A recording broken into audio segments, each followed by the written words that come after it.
NBA insider Brian Windhorst gave us some information that the Toronto Raptors still don't know if they will be buyers or sellers come this trade deadline. So we'll discuss that report as well as the New York Knicks offering a pretty substantial offer for OG Anunoby and a wild report regarding Pascal Siakam. So lots of stuff to break down. Without further ado, let's jump to the first topic of discussion. First thing we're taking a look at is the Raptors still undecided on direction. Now, if you asked a lot of Toronto Raptors fans, even at this point, I've seen a couple people sway over after that very encouraging win over the Sacramento Kings, but if you ask a lot of Raptors fans, a lot of people are of the opinion that the Toronto Raptors should just at least retool their roster and sort of look at this season as a wash and look forward to next year. Whether fans want to completely rebuild and trade a bunch of our star players for draft picks or, maybe get rid of one or two of our guys, get some draft capital back, go a little bit younger, but not completely nuclear the team, right? There's all those fans, but I feel like that's where most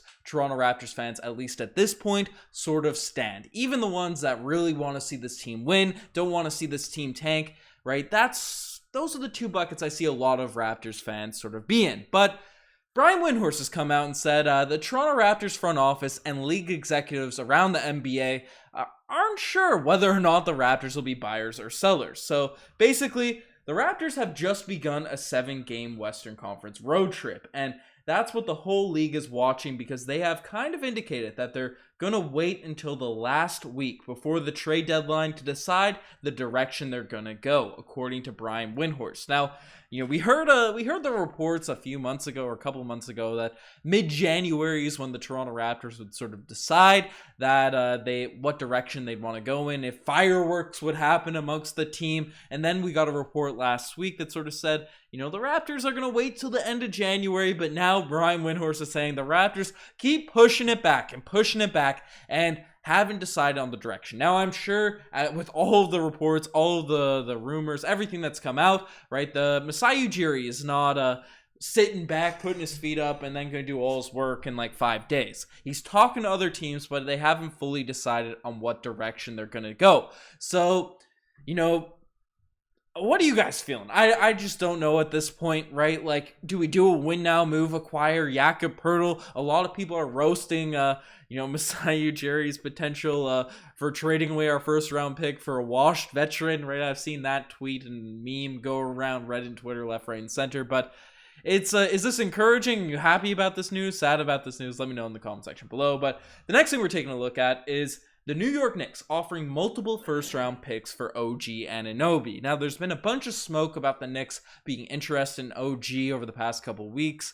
We hear rumors coming out left, right, and center, reports dropping, but a new report regarding this situation is dropped as according to as an SNY reporter, the Knicks also checked in with OG Anunoby. Ian Begley reported. This was before the New York Knicks reeled off an 8-game win streak in December, but given Toronto's place in the standings, OG Anunoby could be available ahead of this deadline, and so that's something to monitor. Also, it's worth noting, in their conversation about Anunoby prior to their winning streak, New York was comfortable with offering multiple first-round picks for OG Anunoby. I don't think these talks were at an advanced stage at that point, but all of the above strongly suggests that teams' decision makers so far are focused on improving the roster ahead of the February 9th trade deadline. So, we've heard these sort of reports, we've heard these sort of things being brought up that the Knicks would be willing to offer multiple first-round picks for OG. Now, these first-round picks aren't that attractive first-round picks. They're not like unprotected Knicks picks or something like that for the future. They acquired a bunch at last year's trade deadline that have a lot of protections that are coming from pretty solid teams. So if it's those first-round picks, the Toronto Raptors should just turn their head and not accept for OG Anunoby. But if we can get some unprotected first-round picks, and we are looking to trade OG Anunoby, especially if the reports are true that OG is disgruntled and wants out of Toronto, the Knicks could be a potential destination. But I'd say Masai Ujiri would sort of have a trade premium, given the fact the New York Knicks are in our division, their team we've been playing a bunch of times, and we know the value of an OG Anunoby. Give us RJ Barrett, New York. That's the guy that we really, really want. But, if you guys want to make a prediction, make a bet regarding this Toronto Raptors trade deadline, definitely check out the Coolbet Sportsbook. You use the link down below to sign up. They're regulated in Ontario. They're available all across Canada, and they're just the best place to do some sports betting. I know a lot of people are, like the apps that they're sort of used to, but definitely check out the Coolbet app. Using the links down below. They got special bets regarding the Toronto Raptors, bet on every single game, NBA game, the prop bets and stuff. And they have, as I've been showing, right, they got these odds for the current trade deadline, and taking a look at OGs right now, right, minus 225 for him to stay with the Toronto Raptors, and plus 500 for him to go with the New York Knicks. So if you're believing this report, if you're buying it, right, plus 500 odds is pretty good, right? If it actually goes down, it's a good bang for your buck. So shout out to Coolbet for supporting the podcast. We really appreciate it. But the next thing we're taking a look at is NBA executives' foolish trade package for Pascal Siakam. Now, Pascal Siakam is having a remarkable year for the Toronto Raptors, right? He didn't make the All-Star team or the All-Star starter list, right? The Raptors fans haven't been voting in droves, given the fact this season has been definitely a downer for a lot of Toronto fans. But Pascal Siakam himself has been amazing. He's taken a step up from his All-NBA season last year. And, given the Raptors situation, we all know all the trade rumors and stuff. Everyone's name is going to be thrown into trade packages, but we got a pretty foolish one come out today from NBA executive, suggesting that a package headlined by Draymond Green and Jonathan Kuminga to Toronto for Pascal Siakam. That's a pretty horrific offer, if I do say so myself. Now, looking into the article, looking at it, they said, maybe a combination of young guys like James Wiseman, Moses Moody, Jonathan Kuminga. But honestly, I know that was a trade package everyone was in love with a couple off seasons ago, especially where the potential was really high for a Wiseman and different. It was draft picks at that point rather than James Wiseman, but.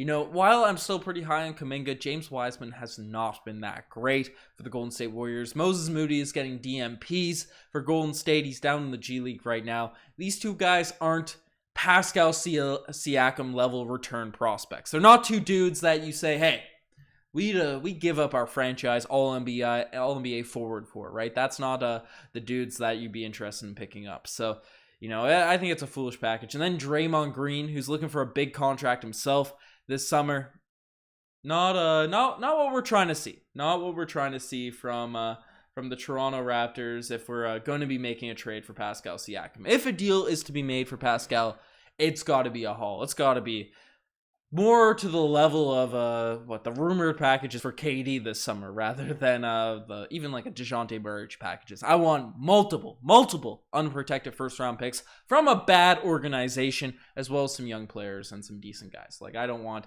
Draymond Green and a bunch of mid prospects. That's not what we're doing Pascal Siakam for. But the final thing we're taking a look at in this video is former Raptors coach makes a wild comparison. Now, Phil Handy was an assistant coach for the Toronto Raptors during our championship run. He was here with Kawhi, and now he's the assistant coach for the LA Lakers. Now, the Lakers just made an acquisition. They just picked up Rui Hachimura from the Washington Wizards, who has been solid, hasn't been bad by any means, but, is a decent wing out there for Washington in his tenure there. I'm sure he'll thrive down there with the LA Lakers. But Phil Handy had an interesting take as he came out and said that Rui Hachimura he compared him to Kawhi Leonard.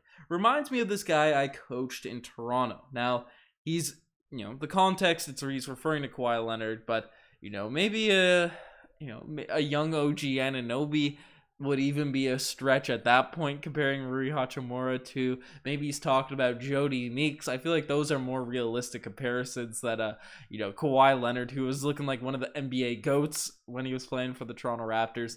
I don't know. I just found that a little bit funny. I just thought I'd bring it up on this video. But folks, you guys are the best for making this far. Subscribe to the channel if you haven't already. I appreciate everyone that got us that 27,000 subscriber mark. And if you want to stay up to date with everything surrounding the Toronto Raptors, definitely hit that sub button. But you guys are the best. I'm signing out. Cheers.